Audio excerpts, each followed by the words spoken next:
আজকে কথা বলবো আত্মকেন্দ্রিক ব্যক্তিদের নিয়ে।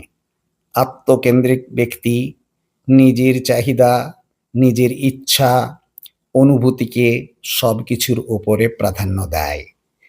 এই মানসিকতা তাদের সুস্থ সম্পর্ক, সুখ এবং সমৃদ্ধির ক্ষেত্রে বাধা সৃষ্টি করে। আত্মকেন্দ্রিক ব্যক্তি সত্য কথা বলতে ভয় পায়, নিজের স্বার্থহানি হওয়ার ভয়, নিজের সুবিধার জন্য মিথ্যা বলে অথবা সত্য কথা লুকিয়ে রাখে।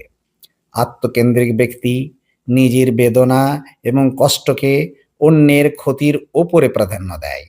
তাই ক্ষমা করা তার পক্ষে কঠিন হয়ে দাঁড়ায়, কারণ তার মনে হয় যে ক্ষমা করলে সে নিজের প্রতি অন্যায় করছে। আত্মকেন্দ্রিক ব্যক্তি সবসময় নিজের অভাব এবং নিজের কমতির কথা চিন্তা করে। তাই তার পাশে যে সুযোগ সুবিধাগুলি আছে, যে স্কোপগুলি আছে, সেগুলির মূল্য সে বুঝতে পারে না। আত্মকেন্দ্রিক ব্যক্তি অন্যের প্রতি সহানুভূতি, দয়া দেখাতে অক্ষম। তার ভালোবাসা শর্ত সাপেক্ষ, তার নিজের চাহিদা পূরণ করার উপরে নির্ভর করে। আত্মকেন্দ্রিক ব্যক্তি নিজেকে সর্বোত্তম মনে করে, নতুন কিছু শেখার প্রয়োজনীয়তা বোধ করে না, অলসভাবে দিন যাপন করে। তার মনে হয় যে তার কাছে সবই রয়েছে।